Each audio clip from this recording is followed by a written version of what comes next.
లైవ్లో ఉన్నారు రోజా గారు. రోజా గారు నమస్తే అండి. నమస్తే అండి.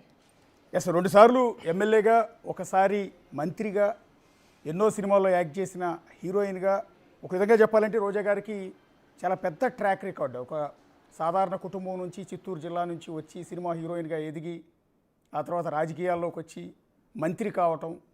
సో ఇది ఒక విధంగా చెప్పాలంటే మీ ట్రాక్ రికార్డు కిందే భావించాల్సి ఉంటుంది. సో 2 రోజుల క్రితం మీ నగరి నియోజకవర్గ ఎమ్మెల్యే చేసిన కామెంట్స్ పైన మీరు తీవ్రమైన అభ్యంతరాలు వ్యక్తం చేశారు. అదంతా కూడా చూసాం. సో ఓవరాల్గా ఇప్పుడు జరిగిన ఈ 2-3 రోజుల నుంచి జరుగుతున్న పరిణామాల పట్ల ఏం చెప్తారు మేడం?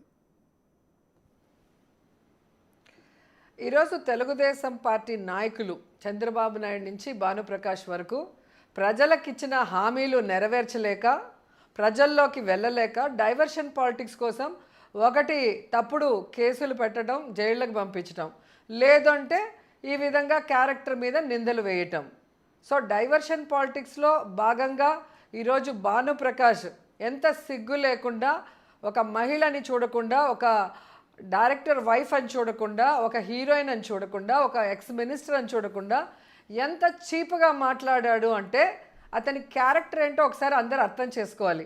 మహిళలంటే ఆయనకి ఎంత చులకనో ఒకసారి అర్థం చేసుకోవాలి. ఒక తల్లి కడుపున పుట్టాడు కదా ఆయన.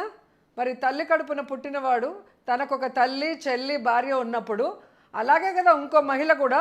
మరి ఆయనకు తెలీదా ఇంకో మహిళకి గౌరవించాలా అన్న ఆలోచన లేదా? ఎంత అసహ్యంగా మాట్లాడాడు. అంతకుముందు చాలాసార్లు వాళ్ళ పార్టీ మీటింగ్స్లో మాట్లాడేవాడని చెప్పేవారు, కానీ మాకు సాక్ష్యాధారాలు లేక వెయిట్ చేస్తున్నాం.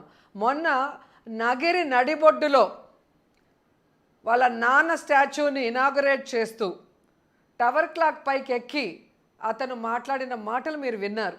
మీ నాన్న విగ్రహం నువ్వు తెరిచేటప్పుడు మీ నాన్న గొప్పోడా కాదా చెప్పుకో, మీ నాన్న ఈ నగిరి నియోజకవర్గానికి ఏం చేశాడో చెప్పుకో.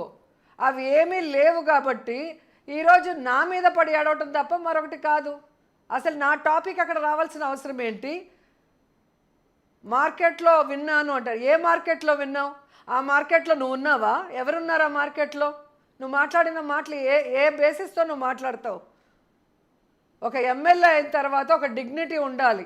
ఒక మాట మాట్లాడేటప్పుడు దానికి ప్రూఫ్ ఉండాలి. ఏమీ లేకుండా గాలి మాటలు మాట్లాడేదానికి మనమేం చిల్లర వాళ్ళు కాదు కదా.